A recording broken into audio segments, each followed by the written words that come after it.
Bom dia a todos. Podemos começar, então? Deixa eu botar o óculos. Para variar, estou em cima da banqueta, porque esse púlpito não foi feito para mim. Então, vamos lá. É com grande alegria que damos início a esse encontro e agradecemos a presença de todos os participantes, trabalhadores, estudantes, residentes, gestores, usuários e parceiros que somam a este importante momento de reflexão e fortalecimento da saúde pública. Gostaria também de registrar um agradecimento especial a toda a equipe envolvida na organização deste evento, cujo empenho tornou possível a realização dessa atividade. Essa aula magna marca a abertura do evento Nós na Luta, promovido pelo Instituto Municipal de Assistência à Saúde Nise da Silveira, integrando as comemorações pelos 25 anos da Lei Federal 10.216 de 2001, marco fundamental da reforma psiquiátrica brasileira. Além disso, essa atividade também compõe o calendário comemorativo pelos 65 anos do Centro de Estudos e Treinamento Paulo Elejalde, conhecido como CETAP, espaço historicamente comprometido com a formação crítica e a produção de conhecimento. Para essa comemoração, utilizo-se da própria memória do professor Paulo Amarante, porque estou construindo, nesse momento, a história do Centro de Estudos, que completa esse ano 65 anos. Então, retirei um ponto de uma das entrevistas que o próprio professor nos concedeu para o projeto Memória Institucional e História Oral do Instituto Municipal de Assistência de Saúde Nise da Silveira, no ano de 2020. Ao se referir à trajetória da reforma psiquiátrica, afirmou que, na década de 80, o espaço desse centro de estudos tornou-se um importante núcleo de intensa produção acadêmica, política e institucional, promovendo congressos internos, seminários e atividades que reuniam profissionais, estudantes e pesquisadores de diferentes regiões do país, se consolidando, abre aspas, como um local reconhecido, fecha aspas, com uma agenda permanente de atividade relevante de diversos estados relevantes e ampla participação interna e externa, atraindo profissionais de diversos estados interessados em conhecer as experiências desenvolvidas em participar dos seminários e debates promovidos pelo então Hospital Pedro II.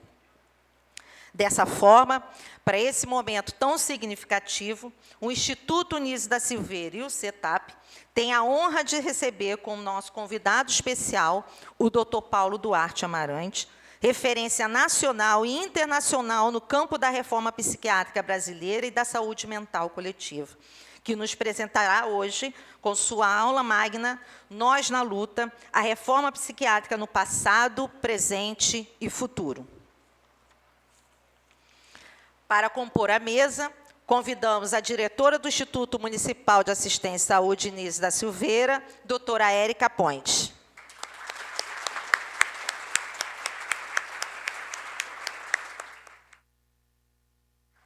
E, claro, convidamos o nosso convidado de honra, doutor Paulo Amarante.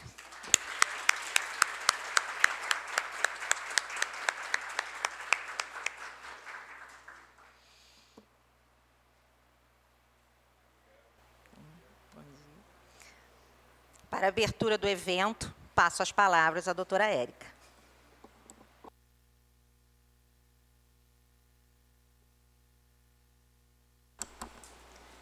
Obrigada, Júlia.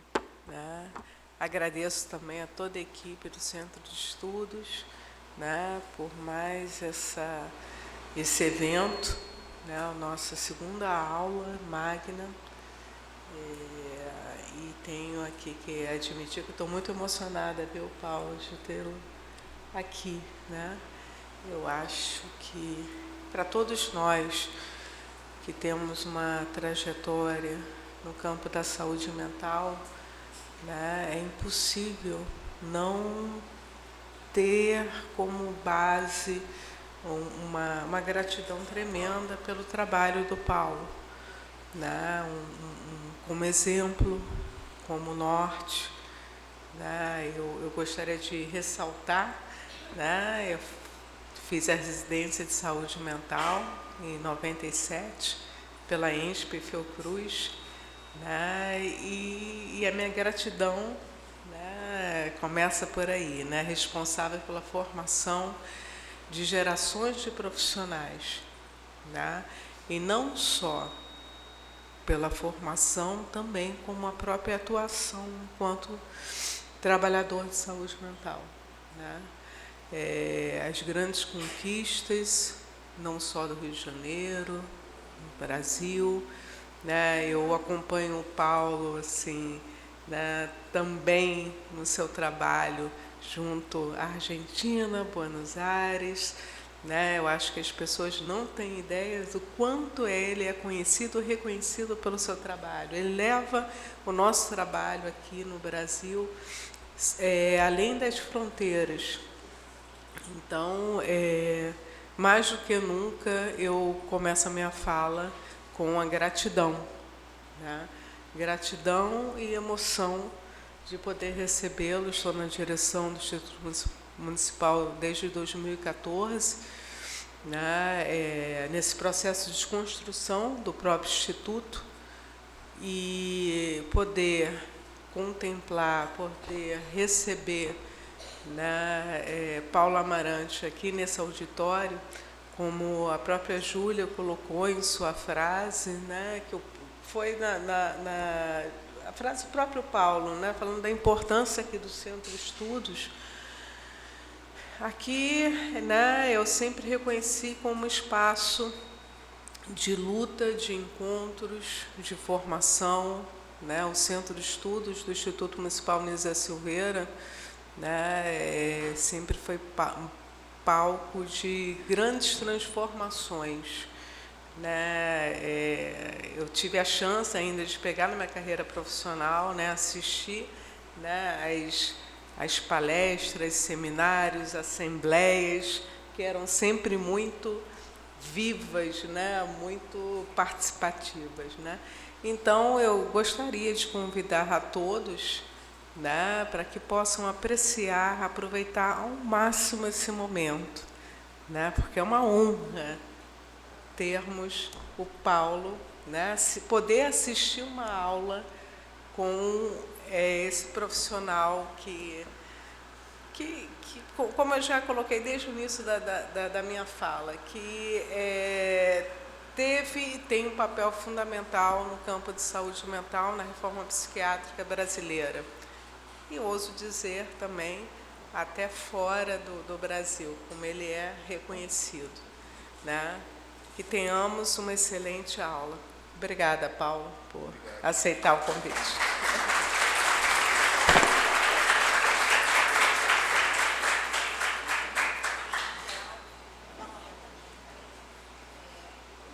Perguntei ao professor Paulo se ele preferia fazer primeiro uma apresentação sobre sua trajetória e depois dar um intervalo para a sua aula. Ele disse que não, porque uma coisa está ligada à outra, não é isso, professor Paulo? Então, passo as palavras ao senhor. O dia é seu. Mais uma vez, muito obrigada por estar aqui conosco. Vamos levantar, né, para fazer. Está ligado esse microfone? Tá sim, tá. Paulo. Depois que não tem um destimai, está sem retorno. Obrigado, Érica, muito obrigado.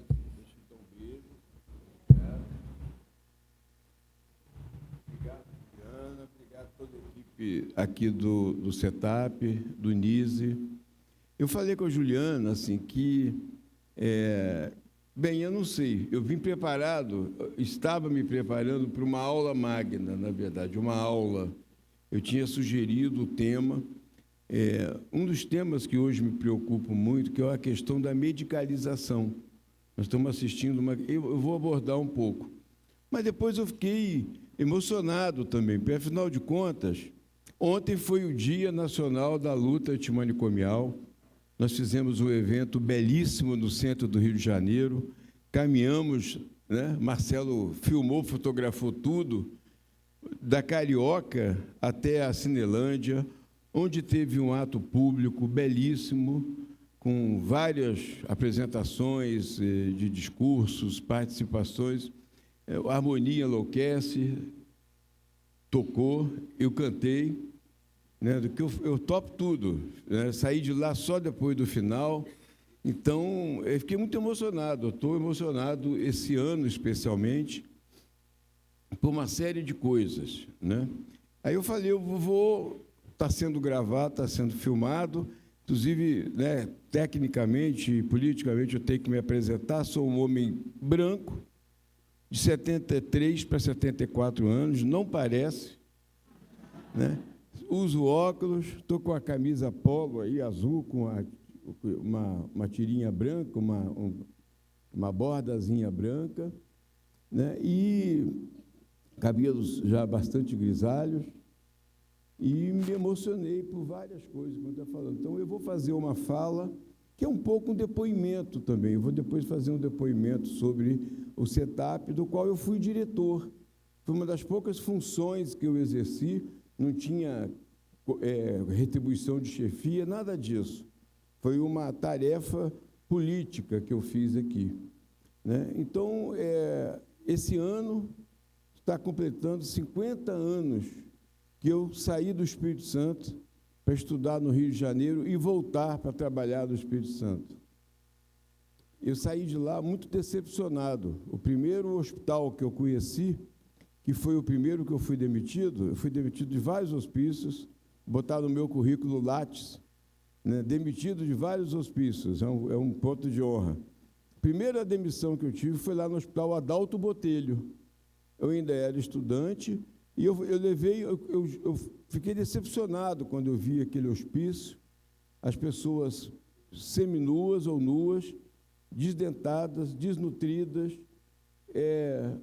em geral negras, claramente pessoas pobres, né, que você via uma questão de classe ali, e eu comecei a me questionar se aquele era um local de tratamento ou de exclusão, que gerenciava determinada parcela da sociedade que não tinha lugar no espaço público. Comecei a ter esse questionamento. Não conhecia Franco Basaglia, não conhecia quase ninguém dessa área dos críticos, Ronald Lang, David Cooper. Depois tive a honra de conhecê-los pessoalmente. Franco Basaglia e Franca, David Cooper, Ronald Lang, Thomas Ash, Erving Goffman, Roberto Castell, todos esses eu conheci pessoalmente depois. Não conhecia nada. A faculdade não tocava no assunto dessas pessoas. Fanon, então eu estudava medicina, estudava psiquiatria, sem ter nenhuma leitura crítica sobre a psiquiatria. Então, lá nas aulas, os professores ensinavam o que era esquizofrenia, falavam de barriga cheia, de pompa e tudo, né? E quando se entrava no hospital, a gente via aquela cena de abandono, de violência.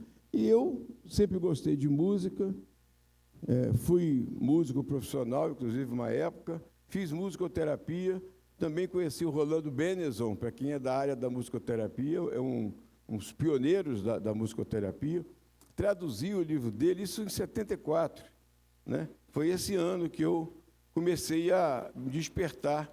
Então, eu levei um violão para tocar à noite com os pacientes. Fui advertido no outro dia de manhã que aquilo era um local sério. O diretor, isso aqui é um local sério. Eu falei, sério como? As pessoas estão morrendo aqui de fome, de falta de cuidado, de roupa, de desnutrição, de doenças alimentares. Morria-se muito de doenças infecciosas elementares, diarreia, uma gripe que evoluía para uma pneumonia, porque não tinha nenhum cuidado. E eu, então, saí do hospital. Eu fui advertido e fui mandado embora do meu estágio. Então, foi a minha primeira. E acabou quando, em 76, então, exatamente há 50 anos, eu vim estudar no Rio de Janeiro, com a expectativa de conhecer uma boa psiquiatria. Eu cheguei aqui e descobri que o hospício é tudo igual, só muda o endereço. São locais realmente de violência, de exclusão, de gestão da pobreza, de gestão da miséria, de pessoas cujo Estado não tem política pública de cuidado, de condições dignas de nascimento, de educação, de trabalho, de alimentação, de moradia, né, etc. E acabei ficando no Rio de Janeiro e vim trabalhar aqui no Centro Psiquiátrico Pedro II. Esse era o nome desse hospital. Não sei se ela botou a apresentação. Eu nem cheguei ainda na apresentação, né? Mas você pode, é eu que passo. É você que passa para mim. Pode passar umzinho aí que tem o... você está dando o foco bom? Então, eu vim trabalhar aqui nessa instituição, chamava Centro Psiquiátrico Pedro II. O Centro Psiquiátrico Pedro II, que o CPP2, como a gente chamava, ele foi instituído aqui no Engenho de Dentro, onde já havia uma colônia de mulheres, colônia de alienadas do Engenho de Dentro. O nome depois passou para a colônia de psicopatas mulheres do Engenho de Dentro. E, em 1944, quando o hospício, que era na Praia Vermelha, hoje é o Fórum de Ciência e Cultura, do Fórum de Ciência da FRJ, ele foi considerado incômodo para aquela região.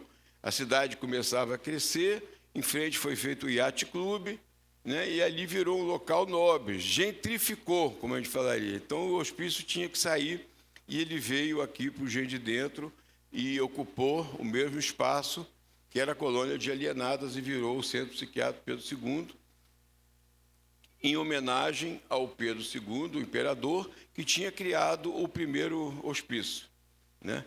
E eu, inclusive, tenho um caso aí que eu conto que eu achei aqui no lixo, estavam jogando fora um monte de coisa aqui. Eu escrevi um capítulo no livro que está aí, chamado Lugares da Memória, que chama O Lixão do Hospício. E eu achei, entre outras coisas, um rolo de filme, estava sendo jogado fora, que era um filme velho, e daquele de acetato, né? E falaram, olha, esse filme é velho, não tem mais valor nenhum. Aí eu fui ver, era um filme, um único registro do Serviço de Terapia Ocupacional e Reabilitação, STOR, né, que depois deu origem, então, se transformou no Museu de Imagem do Consciente. Esse filme eu reproduzi, consegui doá-lo para o Arquivo Nacional, para a Casa de Oswaldo Cruz, que é um centro histórico de memória da saúde, e ele está aí disponível, né? Mas esse filme histórico estava jogado fora. Pegar uma aguinha aqui. E outra coisa que eu achei foi um pergaminho, enroladinho assim, né?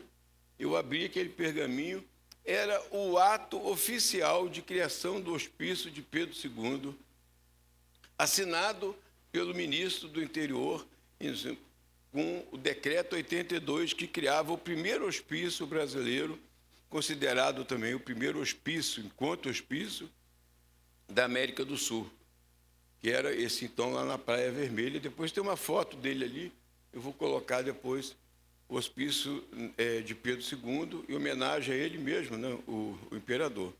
E tinha muitas coisas. Então, aqui em 78, eu trabalhando aqui, passei por situações também de muita violência, de ver maus tratos e mortes, né? Eu trabalhei aqui com o Benilto Bezerra, que é um colega que estudou medicina comigo, na mesma turma, com o Pedro Gabriel Delgado, e foi muito marcante essa experiência. Nós estávamos no final da ditadura, já se começava a questionar a ditadura, a censura, a repressão aos estudantes, a imprensa, né, a repressão política, e nós fizemos uma denúncia. Eu, mais 2 colegas médicos, trabalhamos no plantão, escrevemos uma carta denúncia no livro de plantão e depois mandamos ao ministro da Saúde, que no outro dia veio no Rio de Janeiro e me chamou para pessoalmente me demitir. Disse que tinha a honra de me demitir pessoalmente. Eu fui demitido, né, e então o movimento da reforma psiquiátrica começa aí, com essa demissão de eu e mais 2 colegas, aí outros colegas como eu já falei, o Pedro Gabriel e outros, fizeram um movimento de solidariedade, foram demitidos também. Aí depois mais 263 profissionais no total foram demitidos dos 3 hospitais psiquiátricos do Rio de Janeiro, que eram federais. O Centro Psiquiátrico Pedro II, esse aqui, a Colônia Juliano Moreira e o Hospital Pinel. Chamava Hospital Pinel, depois também passaram a se chamar Instituto, quando foram municipalizados depois do SUS. Então, esse movimento, que chamou Movimento dos Trabalhadores de Saúde Mental, criado em 78, como um movimento político de crítica, de denúncia, e começamos a ter reuniões semanais para discutir as condições de trabalho, as condições de assistência, para fazer denúncias, para fazer reivindicações, para começar experiências que a gente achava que seriam possíveis de ser feitas. Não precisava ter um outro instituto, outra coisa assim, mas na própria relação com os usuários, a gente começava a mudar, a ver que é possível fazer alguma coisa.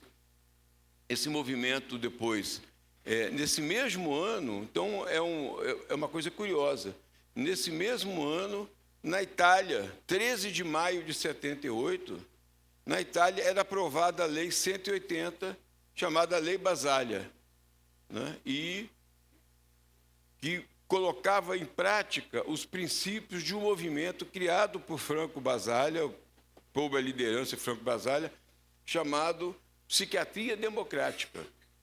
A época da ditadura era tão séria a situação que a gente não podia falar em democracia, né?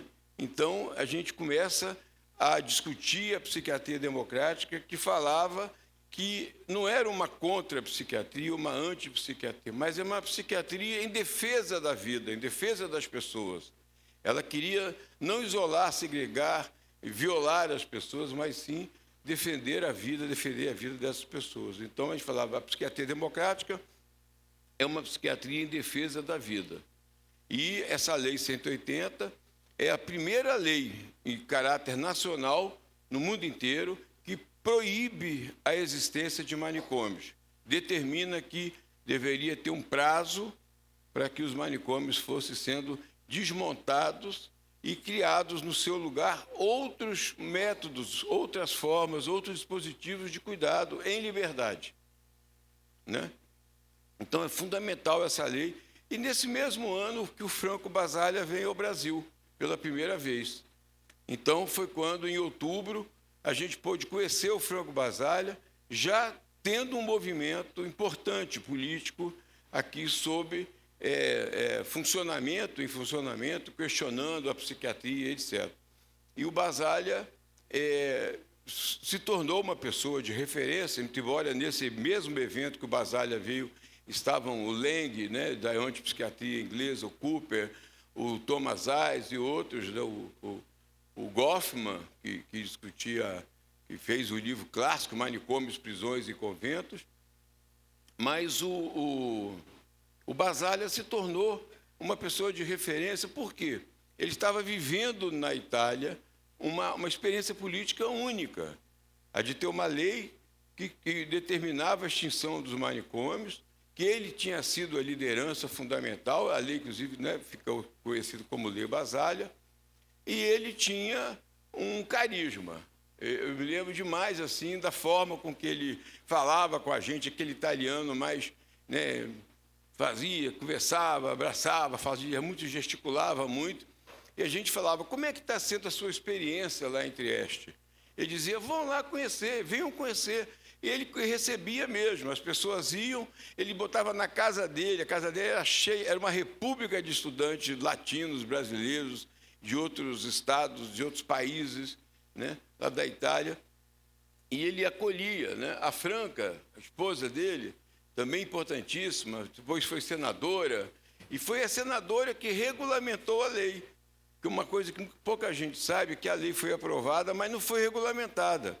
Depois de aprovada, os donos de hospício, a psiquiatria tradicional conservadora, viu o perigo. Opa, esses caras querem acabar com o nosso negócio. E não deixaram regulamentar a lei. O que não impedia o Basaglia de falar, não, está aprovada, nós vamos levar à prática, né? Mas não estava regulamentada. Depois, o Basaglia morre em 80, muito jovem, aos 56 anos, muito depois da sua morte. Em 94, a Franca Basaglia, eleita senadora, regulamenta a lei. Então, eu sempre brinco agora que a lei chama Basaglias, né? Deveria chamar, porque ele inspirou a lei e ela regulamentou a lei. Então, nós estávamos assim, nesse momento muito importante, e essa experiência que ele levava, que ele desenvolvia em Trieste, se tornou uma experiência importante. Ele conseguiu fechar os hospitais psiquiátricos lá de Trieste, o hospital psiquiátrico que ele dirigia, começar a montar uma rede de centros de saúde mental que inspiram nossos CAPs, começou a criar as primeiras cooperativas de trabalho de usuários de saúde mental, começou a criar os projetos de arte e cultura, uma produtora de vídeo, um grupo de teatro, uma rádio, né, a Rádio La Fragole, um restaurante, um hotel, e tudo assim, saindo do hospício e indo para a cidade. O hotel é lá na beira da praia, né? Um restaurante no centro, uma loja, uma boutique, o café dentro do Teatro Verde, o teatro mais importante da cidade. Então, era uma referência fundamental para a gente. E teve um fato, vou também, como eu falei que eu ia fazer meio um depoimento um pouco, né? Estou ainda na introdução, né? Uma coisa interessante foi que, em 73, estavam fechando uma primeira enfermaria. Então, ele tinha experiência das reformas psiquiátricas na Europa, em outros países. Ele dizia, olha, um dos grandes problemas dessas experiências é que não se fecha o hospício. O hospício continua de retaguarda. O cara abre um centro de saúde mental, legal, 24 horas e tal. Mas quando tem a crise, o paciente está em surto, não sabe como lidar, manda para o hospício. O hospício fica como... Então, os novos serviços eram chamados alternativos ou complementares, compunham a rede.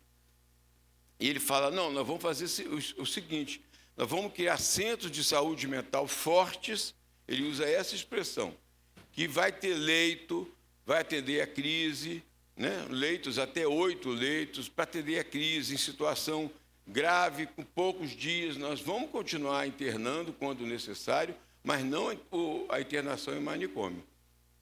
E vamos fazer uma prática territorial, trabalhar com a cidade, conversar com as pessoas, com as lideranças, os formadores de opinião, tinha todo esse...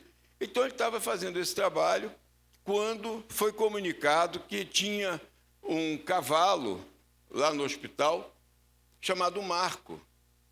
Marco era um cavalo que puxava uma carrocinha, levava roupa da enfermaria para a lavanderia e vice-versa, comida da cozinha para os pavilhões. E o Marco ficou velho e o método de carroça também estava ficando velho, já podia se comprar uma caminhonetinha, etc. E decidiram sacrificar o Marco. Tipo, já não dá para trabalhar e vai dar despesa. Resolveram sacrificar o Marco. Aí uma paciente levantou essa questão, mas por quê? Agora ele trabalhou tanto, né, teria direito à aposentadoria, e agora vão matá-lo, não presta mais. Um pouco a nossa situação. Pessoas que são socialmente mortos, não têm valor na sociedade, que estão aqui para morrer. Hoje ou amanhã, ou não sei quando, mas estão aqui para morrer. E decidiram fazer um movimento de solidariedade em defesa do Marco. O Basaglia já era diretor, ficou sensível com aquilo. Eles resolveram fazer uma carta. Fizeram uma carta na primeira pessoa ao presidente da província, lá que seria o governador, dizendo, olha, em primeira pessoa, meu nome é Marco, eu sou um cavalo, sou Marco o cavalo. Puxei carroça aqui a vida inteira, trabalhei a vida inteira, e agora que fiquei velho, estão querendo me executar. E eu não teria direito a uma vida digna, uma aposentadoria, ir para um sítio, etc, etc. E o presidente autorizou, então, que o Marco não fosse sacrificado e que fosse para um sítiozinho, um enfermeiro, eu tenho um sítio, eu levo para lá, as crianças brincam, o cavalo fica assim, e pronto. Fizeram. Quando a primeira enfermaria estava sendo fechada, resolveram fazer uma festa na cidade, na Praça Central, como a Cinelândia, né? A gente fez ontem, para chamar a sociedade a entender o que estava acontecendo, que uns tinham medo, estão fechando o hospício, os loucos estão invadindo a psiquiatria tradicional, como fez agora, como faz sempre. Olha, a cidade vai ficar cheia de loucos perigosos, raivosos, assassinos, estupradores, etc., etc., né? E nós não podemos aceitar isso. E ele conversava, ia os vereadores, deputados, dirigentes, lideranças, padres, pastores, líderes comunitários, etc., resolveram fazer essa festa lá na praça. E uma outra pessoa sugeriu, por que a gente não faz uma homenagem ao Marco Cavallo? Entendeu? Aí caiu bem. O Marco Cavallo foi o primeiro desinstitucionalizado. Alguém que viveu no hospício e que teve o direito a sair com vida para a sociedade, né? Para viver no campo. E resolveram fazer, então começaram a elaborar, fizeram um cavalo enorme, lindo, tipo de papel machê, né? Como um cavalo de Troia. Fizeram um buraco assim nas costas dele e a barriga que abria. Todo mundo que estava para ser desinstitucionalizado escrevia um bilhetinho, uma carta com um desejo. Quando eu sair daqui, eu quero fazer o quê? Eu vou fazer o quê? Qual é meu sonho? Qual é meu desejo? E jogavam na barriga do Marco. Quando chegaram na cidade, no centro, abriram e aqueles desejos se espalharam e foram compartilhados pelas pessoas que liam, iam para o outro, passavam, etc.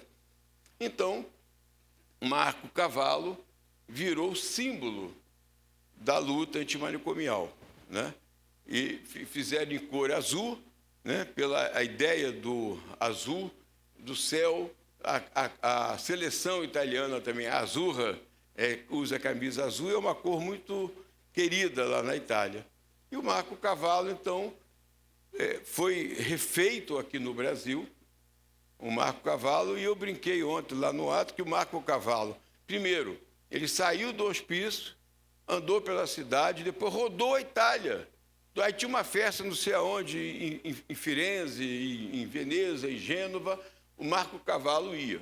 Depois rodou a Europa, tem fotos do Marco Cavallo na Europa inteira, e depois atravessou o oceano, veio para o bloco do Tapirando, aqui, ontem foi na Cinelândia e vai estar em Vitória, no Congresso da Abrasme, Marco Cavallo. Depois, não sei, o Marcelo, se pudesse botar uma foto aqui de ontem, eu também filmei, etc.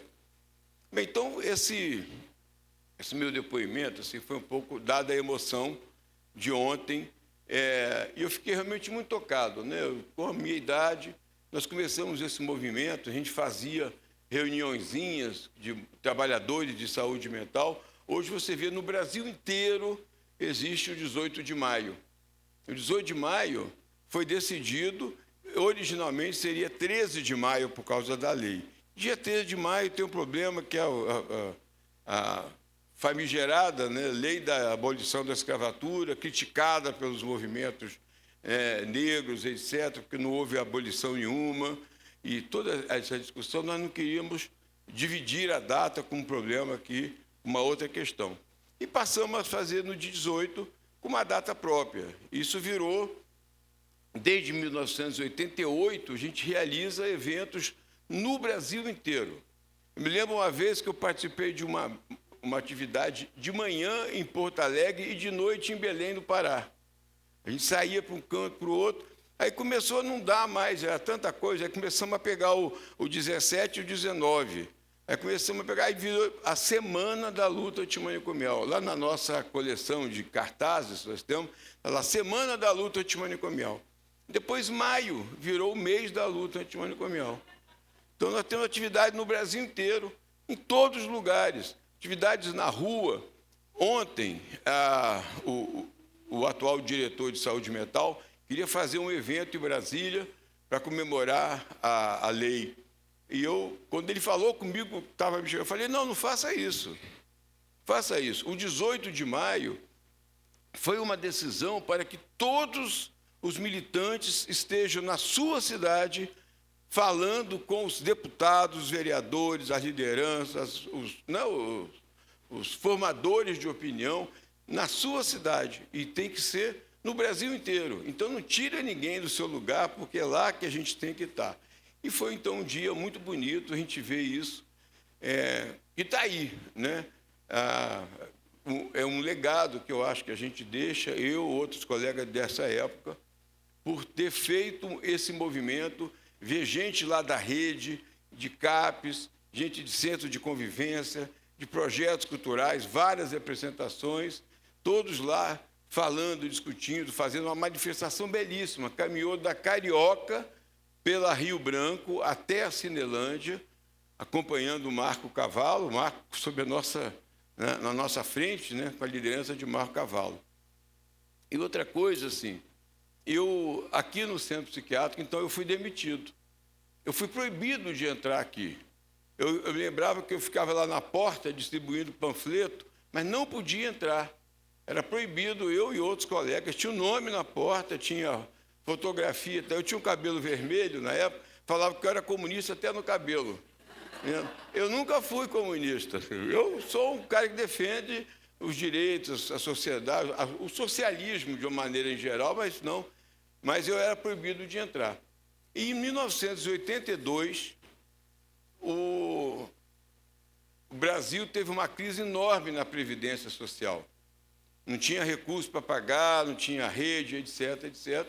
E então, ainda no governo da ditadura, João Batista Figueiredo, eles decidiram que deveriam mudar o modelo assistencial em saúde e que deveriam contar com a nossa ajuda. Eles falaram, já que vocês criticam tanto e querem fazer, o que vocês querem fazer? Vocês podem fazer. E eu acabei que, depois de proibido de entrar aqui, eu entrei aqui sob aplausos, a convite do ministro da Saúde, Valdir Arcoverde, e com carta branca. Carta branca. Eu contratei para trabalhar aqui o Jurandir Ferri Costa, o Benilton Bezerra, trouxe lá do Pinel, Sheila, um monte de gente. Depois consegui trazer pessoas. Aí tinha uma crise lá na colônia, estou vendo aí, o Alex está ali. Aí o Edmar entrou em crise, eu trazia o Edmar para cá. Depois o Pedro Gabriel, que eu trouxe o Pedro Gabriel, chegava para o ministro e falava, eu queria trazer não sei quem, eles me davam carta branca. E aí começamos aqui um movimento assim, nós temos que mudar isso aqui agora. Fizemos coisas assim, quase que de aventura. Nós convidávamos todos os funcionários para esse auditório para conversar sobre o trabalho, fazer tipo uma assembleia. Então, vinham pessoas que reclamavam do colega, outro reclamava do salário atrasado, etc, etc. Mas começamos a criar uma prática de diálogo, de reflexão. Aí resolvemos fazer um curso de saúde mental para todos os profissionais. Foi aí que eu trouxe o Jurandir, né? O Benilton. Aí vi que tinham pessoas fantásticas aqui. A Neuza Santos Souza, Neuzinha Santos Souza, escreveu um livro histórico chamado Tornar-se Negro. Era uma psicanalista negra que fala da dificuldade de ascensão social do negro no Brasil. Uma das primeiras pessoas a usar o trabalho de Fanon, aqui, de Franz Fanon, e Bertine Bezerra, e descobrimos várias pessoas que estavam aí, Carlos Augusto Araújo Jorge, e trazíamos para esse curso. Aí tinha gente da cozinha, motorista, tinha funcionários da limpeza, médicos, psicólogos, assistentes sociais, etc. Nós botávamos na mesma sala aqui e discutíamos manicômios, prisões e conventos de Goffman, discutimos a Instrução Negada de Franco Basaglia. E foi um exercício para a gente, como falar de temas, né, com pessoas variadas, com discursos diversos, com narrativas diversas, que pudessem entender. Então, a forma era falar a partir da sua experiência, falar a partir do seu lugar de vivência, e foi fantástico. Esse curso chamou Curso Integrado de Saúde Mental. Ele não era nem especialização, originalmente, nem aperfeiçoamento, é curso integrado. As pessoas que faziam, então, eram os cismáticos. O pessoal brincava e dizia, ele é um cismático.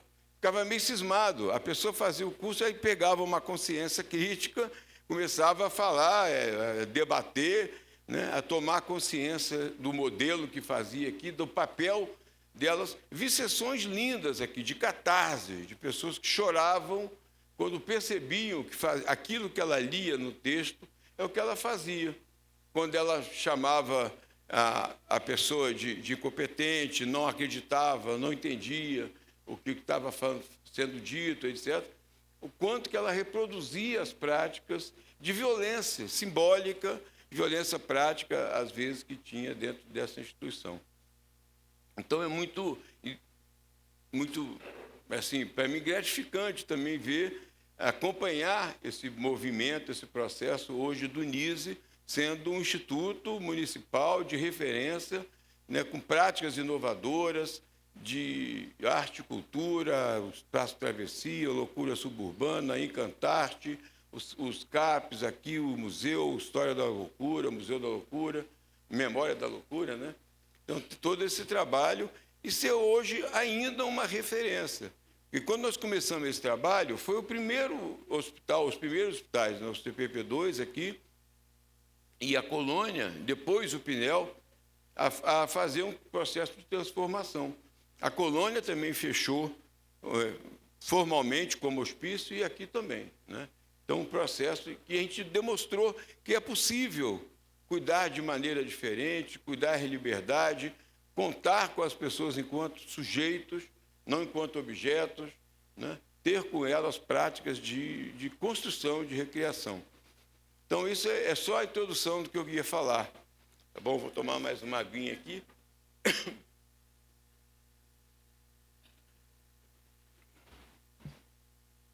Tem uma anise aqui, é isso? O porta-copo. Então, de qualquer maneira, né, tem a ver com esse... Só que eu preciso olhar para trás aqui um pouco. E a partir de... Hein? A partir de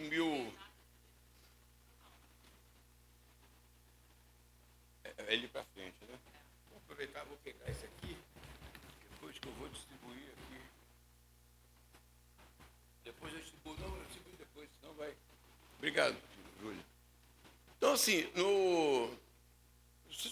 só para fazer um resgate, né, esse período que nós começamos esse trabalho, no final dos anos 70, início dos anos 80, existiu no Brasil em torno de 80 mil pessoas internadas em hospícios. Em torno de 80 mil vagas. A gente não fala nem em camas, porque tinham, eu boto vagas, cerca de 80 mil. Não se tinha uma estatística, não se tinha um controle. Tinham locais, por exemplo, Juqueri, os registros, uns diziam que tinha mais de 20 mil pessoas, 20 mil pessoas internadas num hospício. Outros diziam que tinha em torno de 30 mil. Olha só a diferença, 10 mil pessoas. A imprecisão era tanta que o intervalo que você fala, não, mais ou menos 20 pessoas, né? Tinham 18, tinha 22. Não, tinha mais ou menos entre 20 e 30 mil internos. Uma coisa absolutamente absurda se pensar um manicômio, uma instituição de internamento asilar com mais de 20 mil pessoas. Existiam quantas camas? 8 mil, 10 mil, no mais era leito-chão, chamava oficialmente nos documentos e via. Dormia no chão, dormia nos pátios, que lá como a colônia Juliano Moreira, para quem conhece, um grande terreno, muito maior do que aqui. Outra questão interessante que nos chamava a atenção era o termo colônia. Colônia de alienados, colônia do Gente de Dentro, colônia de Vargem Alegre, colônia do Carmo, né? Por quê? Eram instituições de colonização, de apartheid, né? De retirar as pessoas da cidade, retirar do seu meio social para viverem enquanto um tipo de gente diferente, como uma colônia penal. nas colônias penais, um tipo de pessoas que estavam ali sob uma ação direta de exclusão. Então, essas colônias tinham em torno de 20 mil. Aqui no Engenho de Dentro chegava a ter 6 mil pessoas. Chegou a ter 6 mil pessoas. Então, esse era o quadro nacional que a gente via. Aqui no NISE, né, que a gente fala como começa o trabalho crítico, aqui que é o marco das demissões, as violências, as torturas, etc. Aquela revista ali está escrito, para quem não dá para ler, Hospitais Psiquiátricos, Nossos Campos de Concentração. Então, era fundamentalmente uma assistência psiquiátrica centrada em hospício. Não tinha centro de saúde mental, não tinha ambulatórios praticamente. Os ambulatórios que existiam, muito poucos eram aqui dentro das instituições. Lembro um dos trabalhos interessantes que o Jurandir Fericosta e o Edmar fizeram, que no ambulatório, foi que viram que tinha um grupo grande de mulheres que se tratavam aqui e que, quando nós começamos a refazer as relações, né, se perguntava há quanto tempo que ela estava em tratamento aqui no hospital. Ela dizia, não sei. Por que a senhora veio? Eu não lembro. E o que a senhora toma? Aí eu tomo benzodiazepínico, diazepam, não sei o que e tal. Mas por quê? O médico é que manda.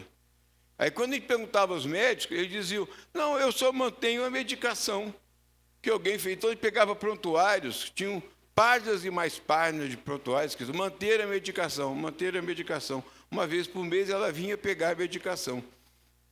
Então, isso deu origem a uma pesquisa muito interessante do Jurandir Fericosta, com o Edmar e outras pessoas, sobre como problematizar a relação dessas mulheres com esse sintoma que elas tinham, que era um mal-estar, às vezes causado por situações familiares, que, num período de crise, foi institucionalizado e ali ficava, e não tinha mais nenhuma outra solução, a não ser essa prescrição de um medicamento.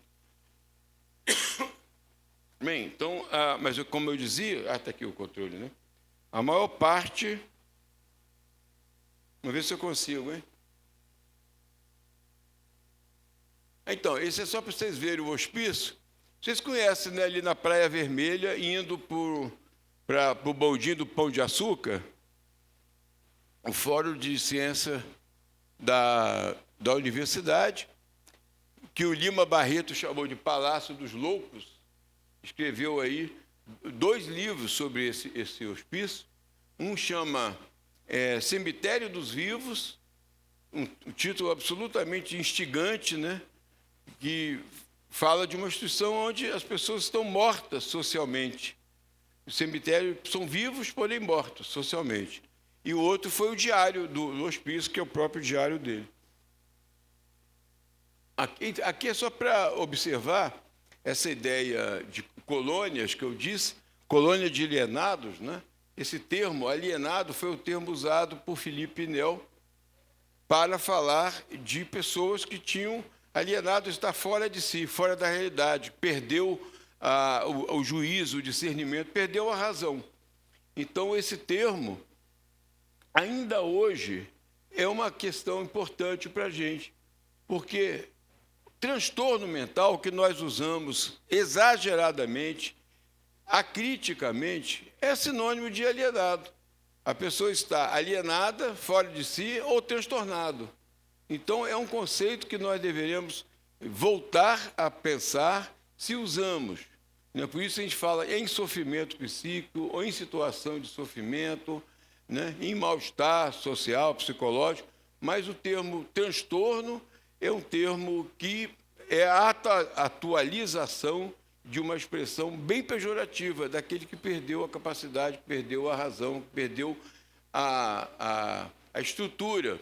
Porque torno vem aquele equipamento que dá o formato do barro, né, numa peça. Né, o nosso presidente foi torneiro mecânico, não é isso? Então, o torneiro é do torno. O torno é uma forma. Então, transtornado perdeu a forma, perdeu. Em inglês, o conceito é desordem mental, mental disorder, ou seja, há uma ordem mental suposta, existe a ordem. existe a normalidade, né? Então, estou aqui provocando os colegas profissionais de saúde mental a questionarem o uso desse termo transtorno mental. E, bem, esse modelo das colônias, do isolamento, deu origem a isso tudo que a gente vê hoje. Aí. Vários hospitais. Hoje ainda, nós vemos, e agora estamos vendo nas chamadas comunidades terapêuticas, entre aspas, né? Instituições que têm a mesma função que tinham as colônias antigamente, né? Elas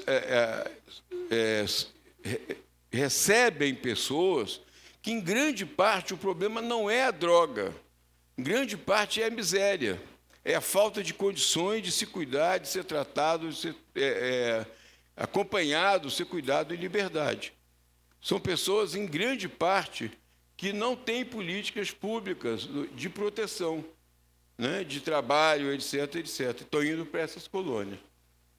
Mas nós vimos aí como essas instituições foram e são ainda extremamente violentas.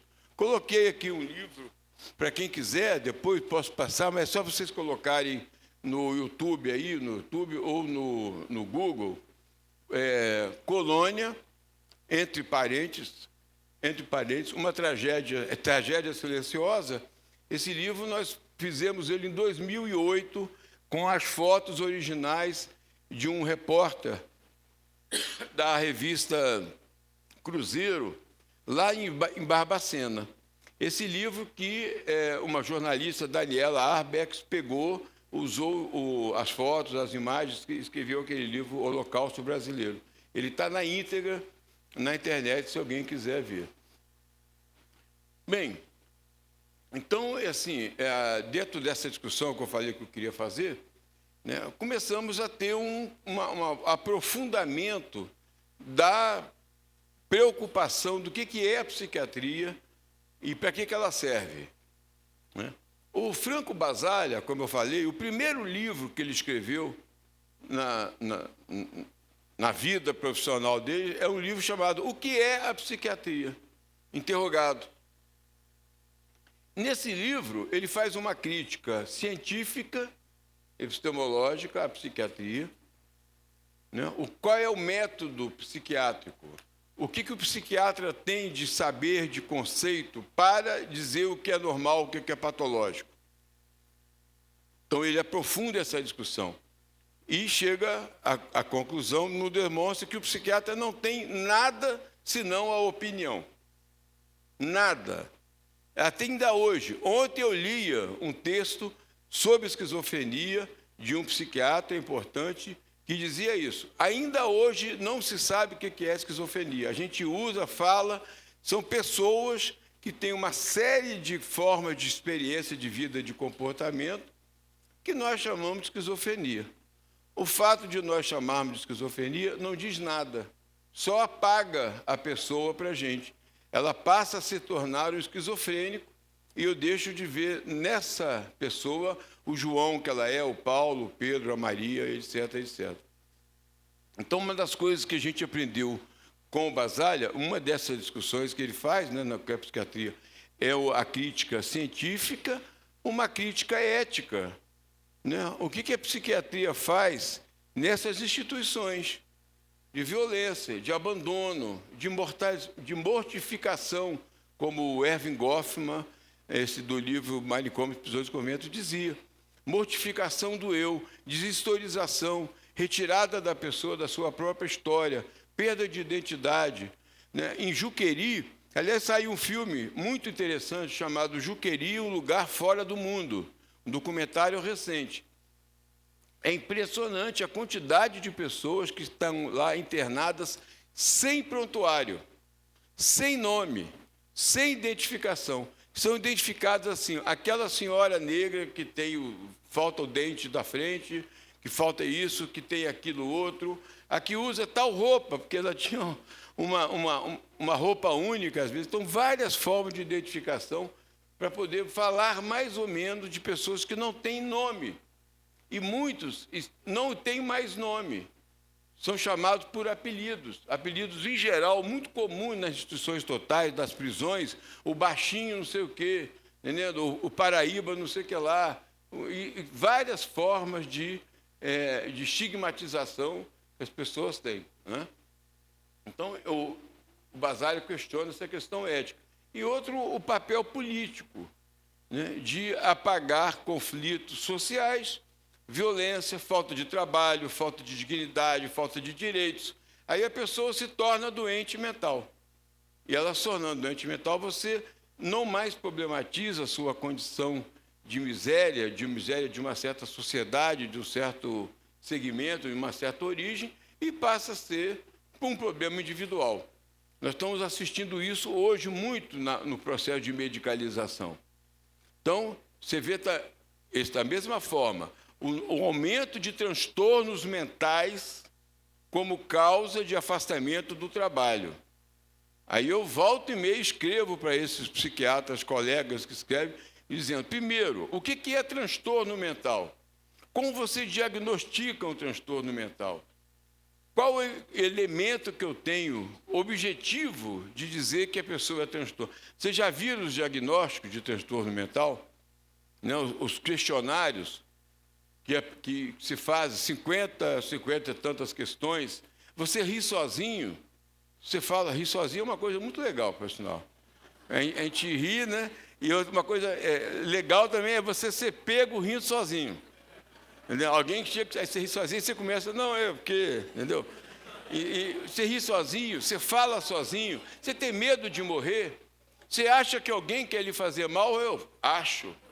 Eu tenho certeza. Eu vim de casa aqui sob risco.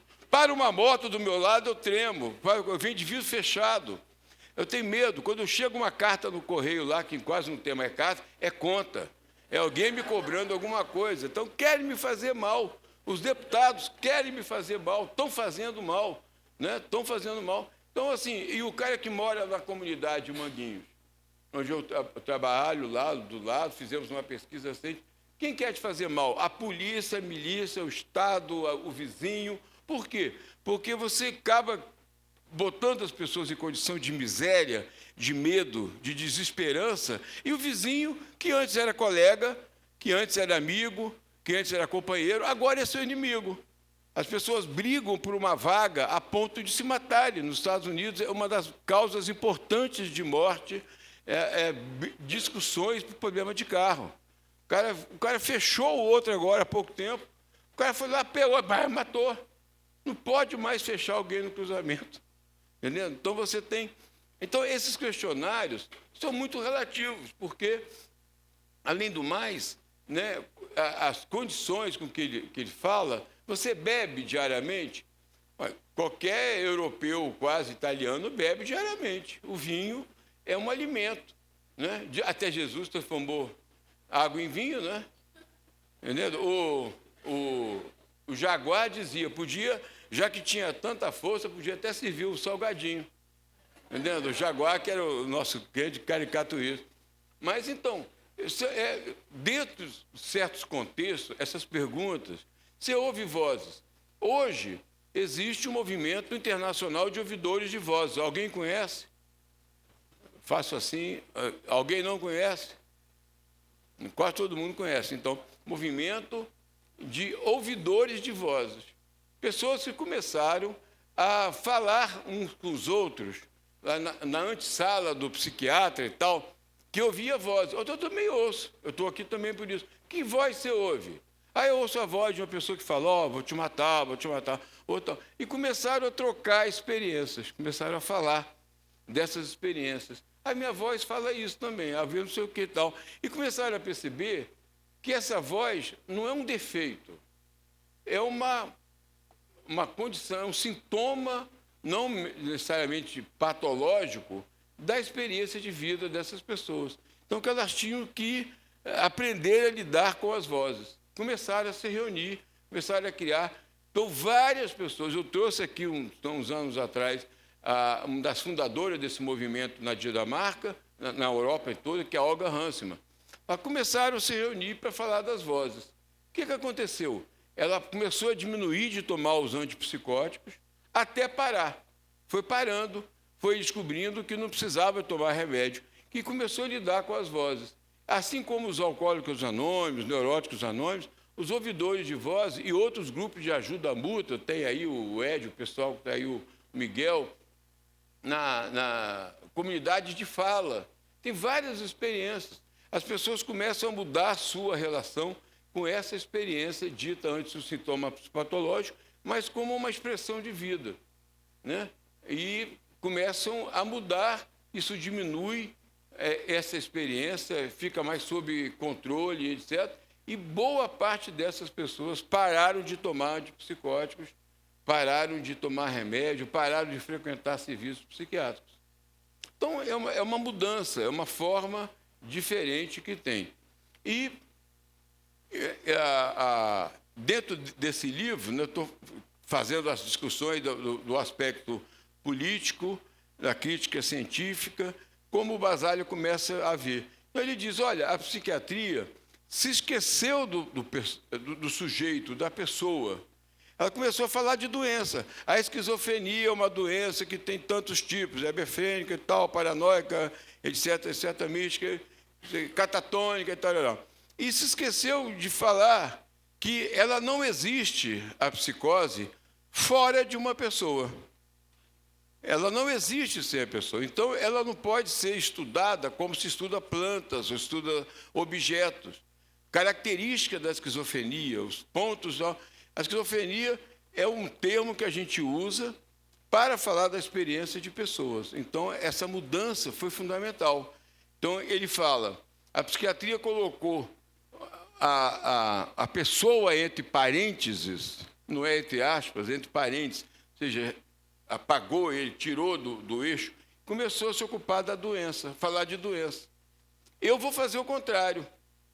Então, ele pega uma referência da fenomenologia, só para vocês entenderem, né, que ele não tira isso sozinho dele, do Edmund Husserl, que é colocar o conceito entre parênteses. E fala, o conceito, ele pode ser, é uma psicose, mas o que é isso? Não sei, vou deixar aqui, mas eu vou olhar para a pessoa. Aí eu vou descobrir que é uma pessoa que tem certas habilidades, tem certas dificuldades, tem certos projetos, tem certas expectativas, etc., etc. Eu vou começar a trabalhar aí. O que ela gosta? Ela gosta de música? Ela gosta de fotografia? Ela gosta de desenhar? Anise, ela gosta de pintar? Ela gosta de fazer poesia? Ela gosta de conversar? Ela gosta de representar? Ela gosta de ir à praia? Ela gosta de cozinhar? Ela quer... Então, começa-se a mudar. Ao lidar com a pessoa e não com a doença, começa a descobrir 1000 potencialidades. Então, as pessoas precisam também de casa, precisam de morar, né? Então, muitos estão ali, perderam vínculos familiares, etc., precisam de estar na rua, de participar da vida social, precisam de trabalho, precisam de arte, precisam de várias coisas. Então, esse deslocamento que o Basaglia faz é fundamental. Ele começa a criar, então, as cooperativas de trabalho, primeiras cooperativas com usuários de saúde mental do mundo. Né? Ele descobriu, lá no hospital que ele trabalhava, que existiam os trabalhadores, né, do hospital eram, na verdade, pacientes que eram explorados. Né? Eram explorados como trabalhadores, não ganhavam salário, não tinham direito a férias, não tinham direito a licença, trabalhavam na cozinha, na limpeza, na manutenção, etc., etc. Então, o que ele faz? Ele propõe que se pague essas pessoas. Os hospitais tinham muito poucos funcionários. Aí a prefeitura não deixou, não pode, porque eles são internos no hospital. Como é que eles vão receber se eles são pacientes? Ó, Basaglia, tudo bem, eu dou alta para eles, deu alta para eles. Eles não tinham onde morar. Nós vamos pegar umas casinhas aqui, que nas colônias tinham os colonos, né, que cuidavam dos internos, que foram sendo fechadas. Então, essa casa agora vai ficar ou dentro da colônia ou fora, são casas de moradores. Eles vão morar e vão trabalhar no hospital. Então, sob o nome de ergoterapia, de laborterapia, de terapia ocupacional, na verdade é que tinha muito trabalho de exploração né? Tinha muito trabalho que era explorado, que não era remunerado. Então, ele criou as primeiras cooperativas, criou as primeiras residências, não chamavam residências terapêuticas, eram residências. As pessoas saíam. A terapia, a pessoa fazia lá no centro de saúde mental. Né? Como a cooperativa não é cooperativa terapêutica, não é trabalho terapêutico, era trabalho. Né? Então, ali, claro, a pessoa, sob uma condição de trabalho digna, com valor social, isso você pode dizer, é terapêutico. É terapêutico para qualquer pessoa, não precisa ter uma doença, é porque ela cria relações, ela conversa, ela troca com a sociedade, ela sente o seu valor, tem reconhecimento, etc, etc. Então, a base do trabalho da reforma psiquiátrica a partir de Basállia é muito importante. É uma mudança, né, que vão tendo a partir desse princípio. E também a gente fala isso muito para drogas. As pessoas querem tratar a droga. Não, o problema é a droga. Então, retira a droga, bota em internação compulsória dentro de uma comunidade terapêutica, mas não cuida da pessoa. O que a faz usar a droga? O que a faz ter uma certa prática que para ela é nociva, né? Então, essa mudança é muito importante e, desde então, o Franco Basállia é um dos pioneiros e escreveu um livro chamado Carta de Nova York, onde ele fala da criação de patologias pela própria psiquiatria.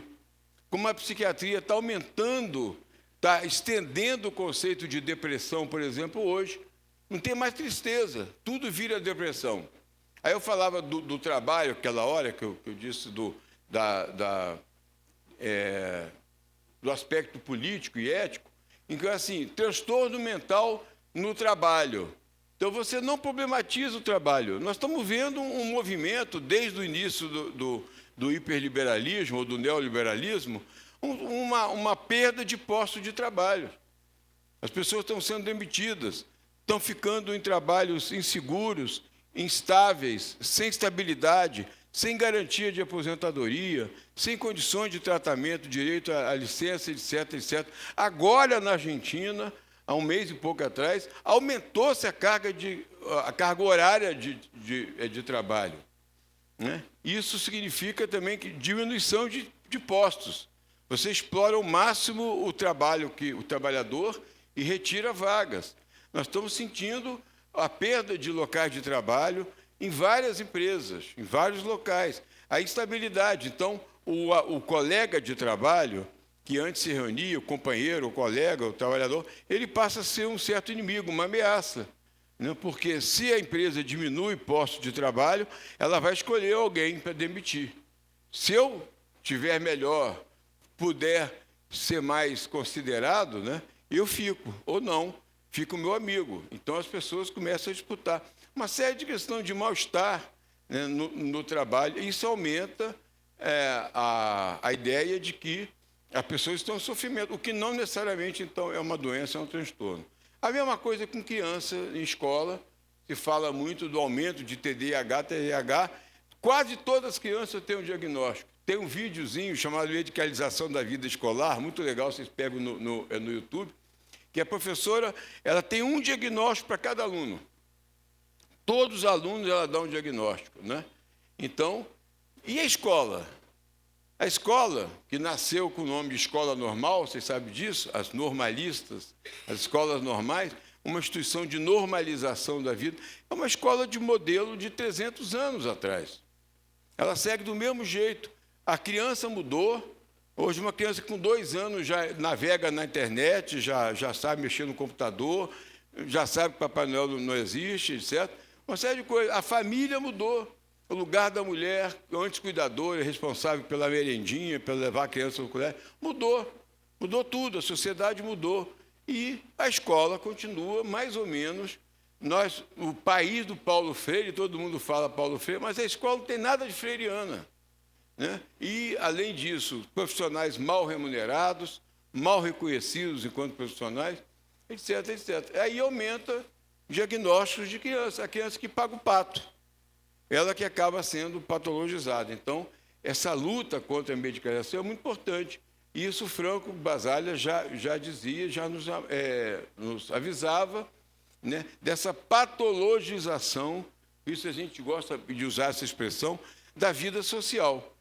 Tudo que é desconforto social, econômico, de trabalho, né, a pessoa que eu falei que mora lá na comunidade tem medo de tudo e tem medo do Estado. Uma colega que trabalhou na nossa pesquisa e fez o filme, chama Coisa de Favela, para quem quiser assistir, a Fran, um documentário que a gente fez. Ela fala, as pessoas chegam aqui e falam, vocês são uma comunidade vulnerável, etc., etc., e que não tem política pública para vocês. Ela fala, tem. A política pública é de não botar água, não botar saneamento, não botar luz, não botar segurança, é não dar escola, é não dar posto de saúde. Não é uma falta inconsequente, é uma decisão de não investir em determinadas populações. E ainda hoje a gente vê isso, a falta de trabalho de políticas em todos os governos de promoção de vida, de aumentar escolas efetivamente, de aumentar centros de saúde, serviços de saúde, etc., etc. Eu não sei quanto tempo que eu já falei, quanto tempo que eu tenho. Bem, nesse contexto, a gente refez, eu acho que um pouco nasce aqui no NISE, antigo CPP2, né? Essa ideia que reforma psiquiátrica não é só uma reforma de serviço, não é só um modelo de uma psiquiatria menos violenta, menos institucionalizante, etc., etc. Além disso, a gente precisa criar outros locais, outras possibilidades de relacionamento com as pessoas ditas em sofrimento mental. Então, é isso que a gente precisa de ter espaços de cooperativa, de trabalho, de casa, de vida social, de arte e cultura, né? A reforma psiquiátrica como a construção de outros lugares sociais, de outras formas de relacionamento social. Então, ela não se reduz também à lei. Então, agora, eu participei de uns debates, eu vi que está aí o Luiz, que é jornalista da revista Hades. Aliás, eu trouxe algumas só, mas quer dizer que ela está na internet, a revista Hades. Esse número antigo fala da colônia de Carmo, do fechamento da colônia de alienado de Carmo, que ano passado saiu essa revista, e tem aqui a experiência de como as pessoas passaram a fazer arte, cultura, trabalho, geração de renda, né, a morar na cidade, ocupar as histórias de vidas que foram mudadas a partir do processo de fechamento do hospital. E é desse mês, não sei se o Luiz já saiu, ele é o jornalista, está aí, né? Porque está atrás da luz. Aqui está. Esse mês tem um número, tem uma matéria de destaque sobre as comunidades terapêuticas, né? Então, se vocês quiserem, logo, logo ela vai sair, ela é disponível, www.radios.es.fiocruz. É só botar Rádios, revista da Fiocruz, vocês vão achar. Então, mas eu escrevi uma coluna, como nessa aqui, uma coluna na última página, que me fizeram uma homenagem lá, aqui no Conselho Estadual de Saúde. Eu e Edivaldo fomos homenageados, Iracema e outras pessoas, e também lá na Câmara dos Deputados, em Brasília. Falaram 25 anos da reforma psiquiátrica. Aí eu insisto, não, a reforma não é a lei. 25 anos da lei da reforma psiquiátrica. A reforma é um processo que nasce nos hospitais de questionamento do modelo hegemônico, do modelo psiquiátrico tradicional, excludente, asilar, violento, etc., etc. A reforma nasce dentro dessas experiências de renovação, de transformação, fechamento regular, paulatino, lento, de leitos desse modelo, mais a abertura de outras experiências, abertura de práticas, criação de práticas diferentes de cuidado, de escuta, de tratamento. Práticas de trabalho, práticas de arte e cultura. Isso é a reforma. A reforma é um movimento lá na praça, é o movimento que a gente está fazendo no dia a dia, de ir mudando as mentalidades. A reforma é fundamentalmente uma mudança de mentalidades, que começa a perceber o modelo psiquiátrico tradicional, violento, etc. Por isso, a psiquiatria tradicional, né, eu sou psiquiatra de formação, né? A psiquiatria tradicional, ela é contra a reforma, porque a gente coloca em discussão os métodos, o trabalho. Em um debate, um psiquiatra disse para mim: olha, isso que vocês fazem não é científico, é ideologia. Eu falei, o que vocês fazem que é ideologia? Porque nós sabemos que de científico não tem nada. Né? Nós sabemos que de científico não tem nada. Tanto documentos da OMS, quanto documentos importantes de pesquisadores, como a Joana Moncrief, uma psiquiatra da Universidade titular da Universidade de Londres, ela diz que a psiquiatria não tem nada de ciência biomédica. Ela blefa quando ela fala que é uma biomedicina, porque ela não tem nenhum substrato orgânico que fundamenta a ideia de doença. Aquela ideia que é um transtorno neuroquímico nunca foi comprovada, é um blefe. É um blefe. Não há como comprovar nem que a depressão é um problema de recaptação de serotonina no nível da sinapse. Isso que eles falaram tanto, agora eles pedem desculpa, mas nós nunca afirmamos isso. Nós falamos que era possível. Né? Então, nunca teve essa cientificidade. Então, a reforma é esse processo, esse movimento crítico, essa transformação que a gente faz de criar outras formas cooperativas, os trabalhos, as novas formas de relacionamento. Então, não é só a lei. Né? Para lá que eu aponto, né? Então, é isso. Eu tenho, a partir do Franco Basaglia, né? Aí está a foto dele, eu conheci com essa cara boa aí, a gente fala que a reforma é um processo social complexo.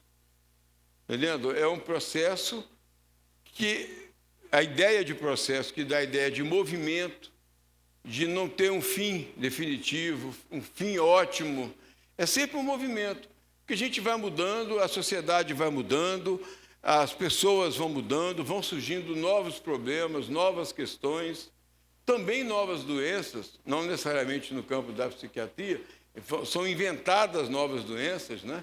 A cada vez mais, mas é uma ideia de processo. Quando nós trabalhamos com a ideia de processo, isso muda a nossa prática, porque a gente sabe que está trabalhando num contexto de um movimento, de uma transformação que é processual, anda na história, a gente tem que lidar. É social, porque a gente lida com pessoas diferentes, com princípios diferentes, com teorias diferentes, né? E isso dá o lugar da verdade. A ciência nunca teve lugar da verdade no campo da psiquiatria. Nunca teve lugar da verdade. Por isso, a gente tem que negociar, tem que conversar, tem que envolver os sujeitos nas práticas. Né? E complexo não é complicado. Complexo é essa ideia de que, simultaneamente, né, acontecem coisas, acontecem movimentos, acontecem processos que nós temos que ir pensando de uma maneira mais complexa. Quando eu fiz psiquiatria, eu estudava psicanálise, eu estudei psicanálise, quase cheguei a iniciar a formação, mas decidi não seguir, porque eu queria estar aí no movimento. Muitos colegas abandonaram a luta antimanicomial para fazer psicanálise. Eu falei, eu não quero, eu vou continuar aí. Eu peguei pirraça com o negócio da luta antimanicomial, peguei pirraça. Né? O meu pai falava, meu filho, quando é que você vai começar a ganhar dinheiro? Eu falava, meu, tira essa ideia da cabeça. Né? Ficava. E então, quando eu comecei a fazer psiquiatria, eu falava, eu estudei psicanálise, eu estudei psicologia, estudei filosofia, fenomenologia, né? Dentro da filosofia, o existencialismo fundamental, Sartre, Merleau-Ponty, tantos outros, Nietzsche, filosofia, estudava antropologia, sociologia, história, arte e cultura, música. Né? Para mim, o psiquiatra, para entender a complexidade da experiência do sofrimento, ele tem que sair da psiquiatria. Ele não pode ficar... A psiquiatria não explica, ela emburrece a psiquiatria. Ela emburrece Eu fiz um artigo ano passado com o Siddhartha Ribeiro, é um neurocientista, falando do empobrecimento científico da psiquiatria e dos psiquiatras. O psiquiatra hoje tem um manualzinho lá que é o DSM, que é um manual que não é o adotado pela Organização Mundial de Saúde, mas ele é a base da prática psiquiátrica no mundo inteiro, feito pela Associação Americana de Psiquiatria, que sabe como é que eles definem o que é transtorno? Numa assembleia. Aí todo mundo vota, que é doença ou não é? Quem vota, levanta a mão. Então, quem não é, tal. Tem filmes com essas cenas, né? Então, eles decidem. Não tem nenhuma base científica. E foram perdendo. Eu entrevisto muita gente para mestrado, para doutorado, para pesquisa. Cada vez mais eu vejo o psiquiatra não ler quase nada, nem trabalho científico de psiquiatria. Uma perda, porque as residências emburrecem, nesse sentido, elas controlam a formação. Elas não permitem. Então, você passa por uma residência médica, não sabe quem é Basaglia, não sabe quem é Laing, quem é Cooper, não sabe quem é Lévi-Strauss, não sabe quem é... Entendeu? Já viu falar do Nietzsche, já viu falar de Sartre, né? Não estudo. E, hoje em dia, inclusive, fora da psicologia cognitiva, os psiquiatras não querem saber de psicologia. Não acham que a psicologia ajuda a compreender a experiência humana, né? O sofrimento. Então, ele não tem mais instrumentos trazidos de outros campos de conhecimento. Então, é um emburrecimento cada vez maior. Aí você só vê aquilo ali. E hoje você não precisaria nem mais de ter o manual. Você bota no computador os sintomas do cliente e ele te dá hipóteses diagnósticas, tratamento, etc, etc. Já está na minha hora? 20 minutos? Opa, vou falar, então vou retomar a minha vida lá em Colatina. O que eu estou fazendo? Uai.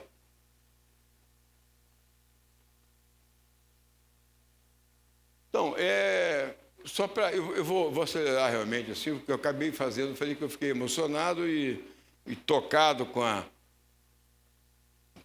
essa possibilidade de estar aqui hoje, no Jeito de Dentro, no dia 19 de maio, depois do dia 18 de maio, nesses 50 anos que estão fazendo esse ano. Quando eu vim para cá no carro, eu atualizei muitas das lembranças, né? Quando eu vinha, inclusive, porque eu não tinha carro, né? Então, eu vinha de ônibus para cá, enfrentava o busão aí, saímos aqui, vimos diariamente trabalhar aqui, longe para burro na época, né? E pensando o sonho que vinha. Depois, quando eu fui impedido de trabalhar, eu vinha para fazer panfletagem na porta. Ficava ali, aí lembrando.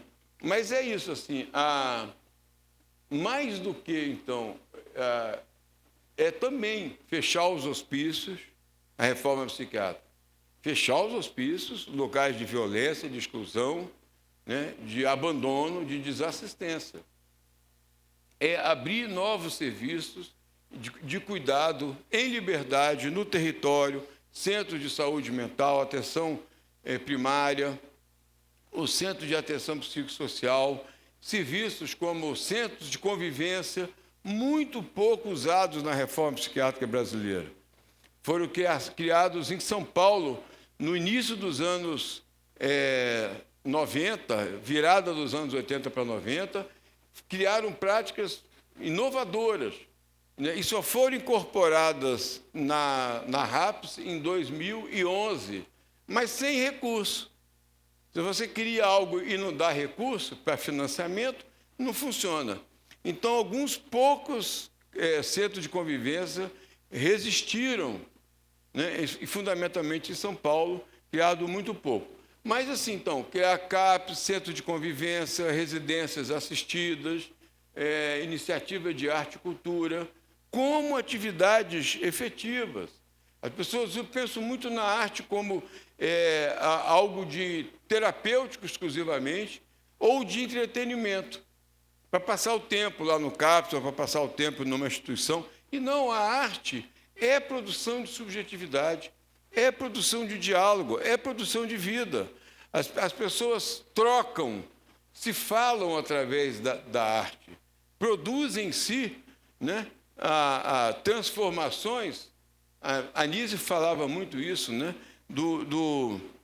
de como elas têm um efeito estruturante, organizador das pessoas. Quando você pinta, você está produzindo ali alguma forma de diálogo, de relação e de reorganização interna. Então, a arte é fundamental, a arte é cultura e o trabalho também. Aí, antes que eu me esqueça, só que não vai dar para todo mundo. Eu pensei assim que eu fosse encontrar menos gente. Então, agradeço a vocês que vieram, mas a gente poderia... Vai ter outro evento aqui. Quem quiser, a gente fez um fanzine chamado Sonhar Coletivo, Experiências de Economia Solidária na Reinvenção da Vida. É um fanzine que trabalha sobre a ideia da economia solidária, da geração de renda. Tem algumas entrevistas, alguns textos. Fanzine é uma espécie de literatura, vocês sabem, mais ampla, né? Tenta dialogar de uma maneira mais ampla com a sociedade. Na última página tem um QR Code, então quem não puder pegar agora, tiver número suficiente, pode acessar esse QR Code, que vocês vão tê-lo em meio digital. Além disso, tem 2 outras publicações que só estão no digital. Um texto que eu fiz sobre a evolução desse conceito de trabalho na psiquiatria, do tratamento moral, o trabalho moral de Pinel, passando por ergoterapia, larboterapia, e até agora a concepção da economia solidária como estratégia política de economia, porque é uma economia não capitalista, não individualista, não acumulativa, não competitiva, é uma economia que visa o meio social, o coletivo, a produzir formas de subsistência, de organização e de cuidado. Não, a economia, como nos ensinaram os povos originários, as comunidades quilombolas, indígenas, o MST com os assentamentos, uma economia que tem como objetivo suprir as necessidades sociais. Essa é a ideia do Paul Singer sobre economia solidária. Importante lembrar isso. Ela não é um método alternativo de tratamento, é uma forma alternativa, né, substitutiva, uma outra forma de pensar a economia, não no seu caráter capitalista, individual, acumulativo, etc. Então, tem esse texto aqui e um outro texto ensinando, ajudando, assessorando a criar entidades, associações que possam ter geração de renda com a nossa legislação, com a nova, inclusive, orientação que tem aí da Secretaria de Trabalho de Economia Solidária, como criar essas cooperativas, esses trabalhos, essas associações, como precificar, como pagar, como fazer isso de maneira legal. É uma forma, já sabemos de várias pessoas que começaram a organizar a partir desse trabalho. De qualquer maneira, não tendo para todo mundo aqui, eu mando aí depois. Então, quem que for da casa, que quiser deixar depois... Ah, tá. Já pegar aí, né? E... Eu escrevi... O Alex ali, porque História até da Luz, a Leandra, né? Tá falando, e o Alex, estão aí, que são lá do Lápis também, são professores do curso de especialização em saúde mental, né? Então, dizer, esse curso está no seu 45º ano de vida. Ele nasceu aqui. Então, depois nós transformamos esse CISME em SESME, Curso de Especialização em Saúde Mental. As pessoas deixaram de ser cismadas, que era esse termo meio de brincadeira, né? Os cismáticos, os cismados, os questionadores, mas o curso virou de especialização ainda em 82, com apoio da Organização Pan-Americana de Saúde, a OPAS, e ele existe até hoje. Né? A Leandra é coordenadora, junto com a Ana Paula Gujó, o Alex é um dos professores e orientadores também. Queria dizer que está lá vivo, muitas pessoas aqui já fizeram ele. Ontem eu encontrei com dezenas de ex-alunos, alunas, pelo Brasil afora a gente encontra, e é uma satisfação de saber que esse curso mudou vidas. Lá em Salvador, há 2 semanas, eu fui para a banca de mestrado de uma ex-aluna, e foi uma surpresa, porque ela não sabia que eu ia antes. Chegou lá, ela fala assim que a tese dela tinha 3 Paulos. o Paulo Freire, o Paulo Singer e o Paulo Amarante. Aí botou uma foto minha lá, e por coincidência eu estava com a mesma camisa do dia. Eu falei, ai meu Deus, vão achar que eu só tenho essa camisa. Por isso eu mudei hoje, eu estou com outra. Mas ela, muito legal, assim, ela falar, isso eu já ouvi alguns depoimentos. Eu sou uma pessoa que teve duas identidades, uma antes do curso de especialização e outra depois. Eu virei outra pessoa. Eu vi vários depoimentos desse e vi até uma que falou assim, meu marido falou que casou com uma mulher e hoje vive com outra.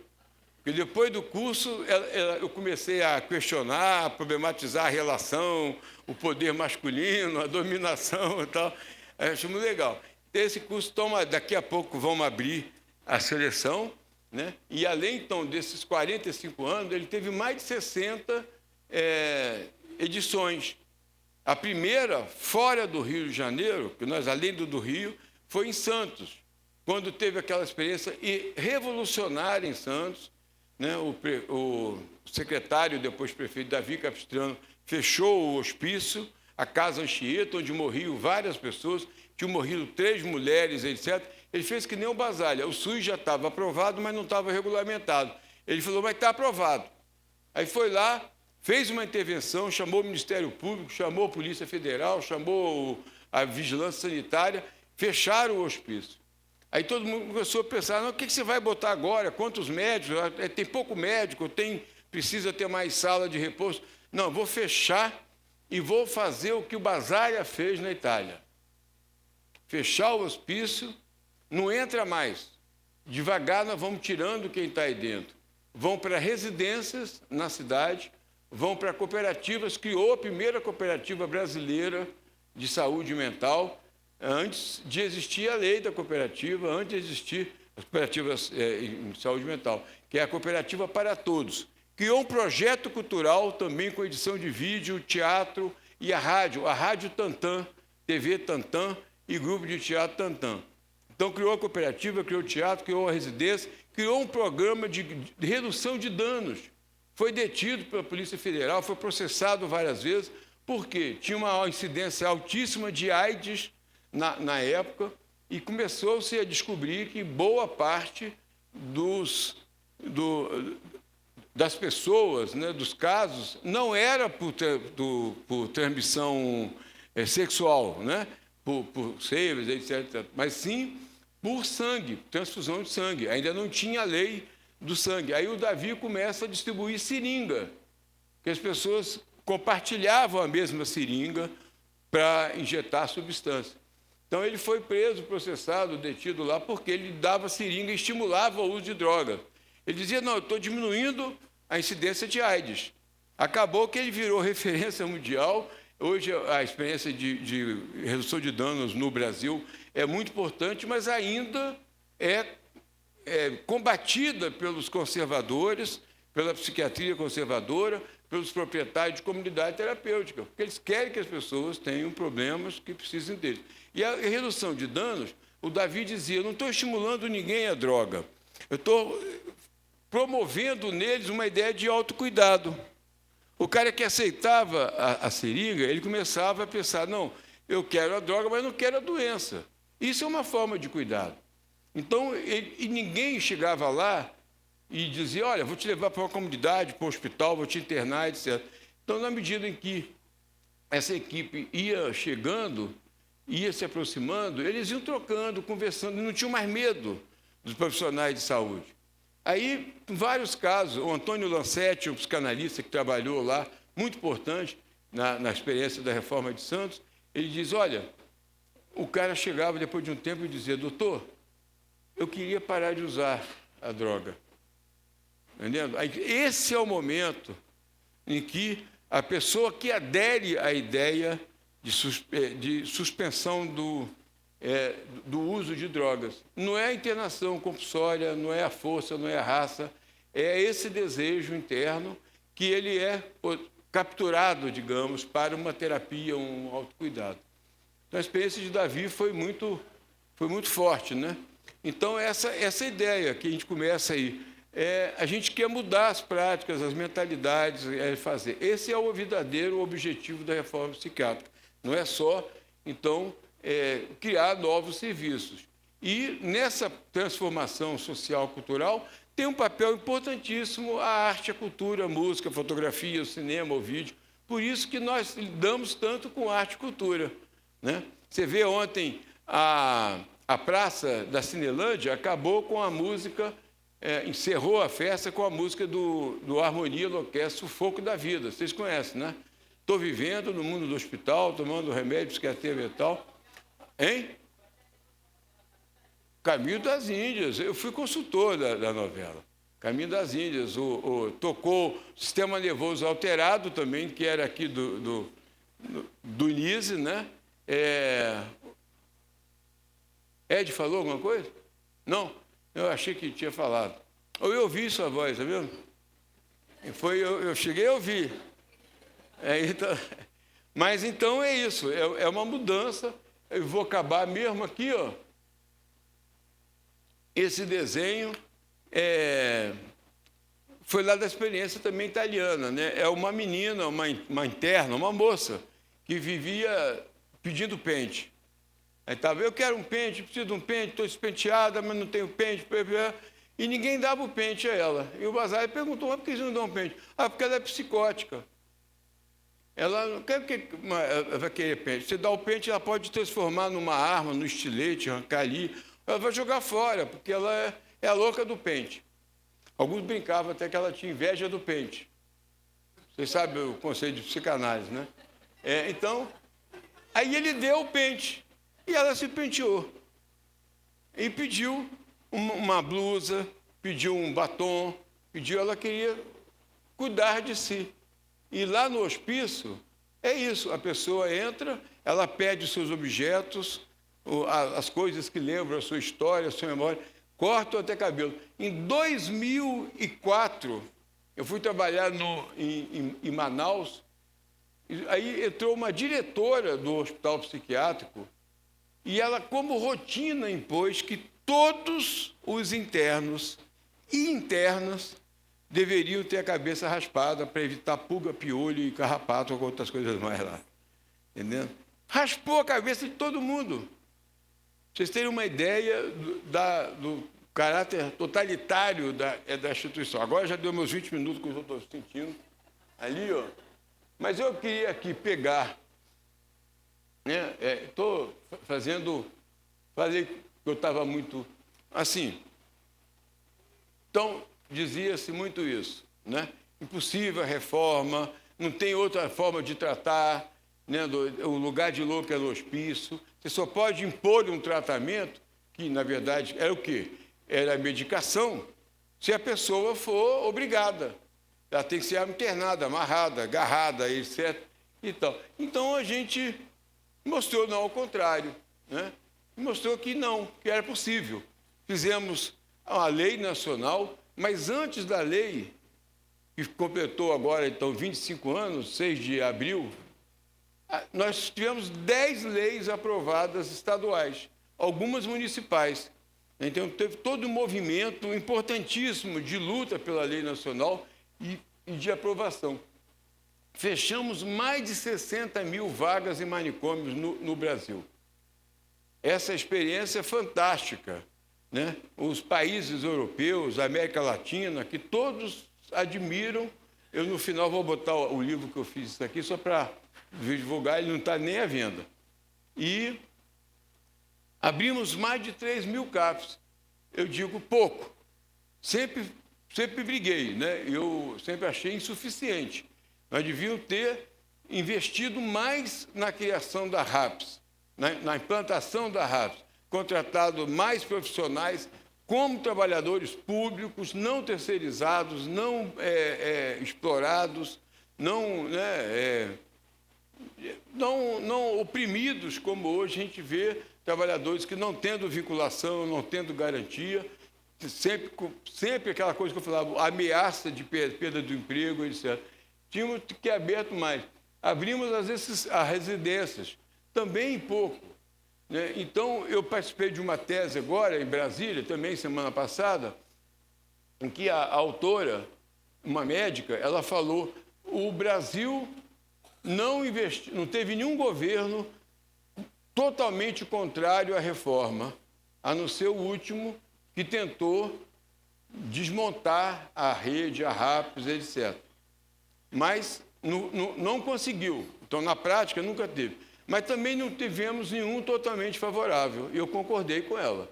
Nós não tivemos nenhum governo no Brasil que fosse totalmente a favor do SUS, que implantasse o SUS, implantasse o Programa de Saúde da Família, a estratégia, que ampliasse a rede pública, que investisse em profissionais, investisse num plano de cargos e salários, numa carreira profissional da saúde. É uma reivindicação já de muitos anos. Não tivemos, né? E nem da reforma psiquiátrica. Mas, por isso eu estou chamando a atenção. Tivemos o programa de Volta para Casa, também originalmente criada por uma profissional dessa casa, a Gina Ferreira, que, quando foi coordenadora de saúde mental de Angra dos Reis, criou o programa de Volta para Casa em Angra, que depois foi absorvido como programa nacional. E, nesse mês, além de fanzine, temos o site lá, o Médium Brasil, temos um podcast também, que chama Enloucast, o podcast Fora da Caixinha. Esse mês a entrevistada é a Gina e o do próximo mês é o Lula Vanderlei. Então a Gina conta essa história, consultórios na rua, né? E atenção primária. Então eu boto a crítica aí, projeto de economia solidária e geração de renda, né? Estamos sempre aí com o Ed, com o pessoal, estamos criando. Em São Paulo a gente criou uma cooperativa chamada Louca Sabedoria, que vende livros. Em todos os eventos da saúde mental em São Paulo, está lá a Louca Sabedoria vendendo livro. E virou uma estratégia de geração de renda e uma estratégia de prática social. Eu estava vendo o Miguel explicando o meu livrinho infantil. Eu tenho um livrinho infantil que chama Dó o Apito, que é uma história de um apito, que só tinha uma nota, Dó, e que ele queria tocar na orquestra, mas alguns instrumentos criticavam ele. Mas você só tem uma nota. Como é que você vai tocar? Então, bem, tem gente que tem instrumento que não tem nota, inclusive, né? Assim, no sentido, tem tonalidades, os médios de percussão. Mas eu vi o Miguel falando do livro e fiquei ouvindo, curioso, gostando do que ele falando do livro. Então, me lembrei do Paulão, do Júlio, né, do Ed, aí as pessoas, é uma forma de relação. As pessoas criam, a partir da atividade, né, uma nova forma de relacionar-se com as pessoas e consigo próprio. Então, tem muitos trabalhos de economia solidária, geração de renda, projetos culturais, associações, etc. Então, como, usando o termo do Lima Barreto, cemitério dos vivos, né, fala que a gente ressuscitou socialmente milhares de pessoas que saíram dos hospícios. Nós impedimos que outras milhares fossem mortificadas porque fechamos hospícios e criamos outras formas de cuidado. Eu vou passar lá para frente, aqui, ó, daquelas cenas de hospício, nós vimos de pessoas no chão, abandonadas, nos pátios. Hoje a gente vê atividades coletivas, culturais, feira de economia solidária, reuniões, etc, etc. Então, aqui a página do Médium Brasil, para quem tiver interesse, tem várias experiências importantes aí, por exemplo, de desmedicação, de desmame, né, de descontinuação, de desdiagnóstico. Tem uma médica psiquiatra indiana, Swapnil Gupta, vou botar o livro dela aí, ela fala do desdiagnóstico. Temos que desdiagnosticar pessoas que estão vivendo com a identidade da doença e cada vez mais perdendo a sua identidade social, civil, pessoal, né? Elas vão virando.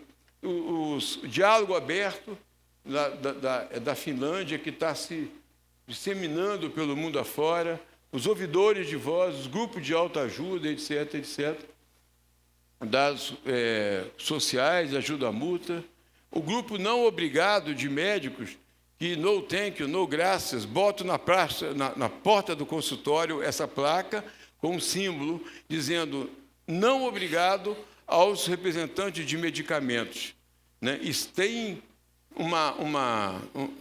até uma judicialização se o cara invade, como assédio profissional, o cara que entra dando amostra grátis, etc. Eu disse, são os iniciadores de prática de vício, né? Os medicamentos psiquiátricos também são muito vício. Então, o Médium Brasil está aí. Esse livro é um livro italiano, Suspender as Medicações, como por quê? São 3 autores, um psiquiatra, uma farmacêutica e uma psicanalista, muito recente. Isso eu estou mostrando como essas questões são importantes hoje. Esse livro, esse cara agora trabalha nos Estados Unidos, o Marcelo Mavilha, está morando lá, mas o livro, eu estou traduzindo ele aqui para o português. Esse é o livro da Swapnil Gupta, Desprescrevendo em Psiquiatria, que ela fala do desmedicação e desdiagnóstico. E esse é um outra coletânea do Peter Lerma, que saiu também com vários textos sobre essa necessidade agora premente de desmedicar, de retirar medicamentos, de cuidar de outra forma, porque está tendo um aumento muito grande de dependência química a medicamentos psiquiátricos. Esse é o livro que eu falei que eu fiquei muito gratificado também. Eu fiz esse livro em 2022, na pandemia, chama Loucura e Transformação Social, em que eu faço um recorrido, uma reflexão histórica e conceitual, epistemológica, da reforma psiquiátrica brasileira. Ele foi publicado depois aí na Inglaterra e na Suíça, Medicine Social Science. Esse vermelho aí foi na Argentina, ano retrasado, e ano passado saiu lá no Uruguai. Então, para mim, é muito gratificante, mas é um símbolo, é um sinal de como a experiência brasileira, porque foram esses países que procuraram, eu não saí a cata de publicar, esses países procuraram esse livro porque ele trata da experiência da reforma psiquiátrica brasileira. É isso aí. E esse é o livro que eu acabei de lançar com o Robert Whittaker, Desmedicar, também abordando especificamente essa questão hoje considerada grave problema de saúde pública, que é o uso desmesurado, descontrolado de medicação psiquiátrica que está acontecendo. O grupo de medicamentos que mais vende da indústria farmacêutica e está causando um aumento grave porque não se suspende. A pessoa começa a tomar, e muitos pacientes, usuários, aí falam, pessoas que estão fazendo consulta, que o médico fala, olha, a sua doença é incurável, é como diabetes, tem controle, mas você vai ter que tomar o antidepressivo, o antipsicótico, para o resto da vida. E é isso. Isso está acontecendo, tem sido um problema grave. E quando a pessoa tenta parar, ela não consegue. Então, a advertência que eu faço sempre, não é para parar sozinho. A síndrome de abstinência de medicação psiquiátrica pode ser pior do que a do crack, da cocaína ou do álcool. É isso aí, gente. Eu acho que eu acabei agora, passei o tempo, e outro dia eu volto para falar do tema que eu prometi a vocês. Tá bom? Obrigado.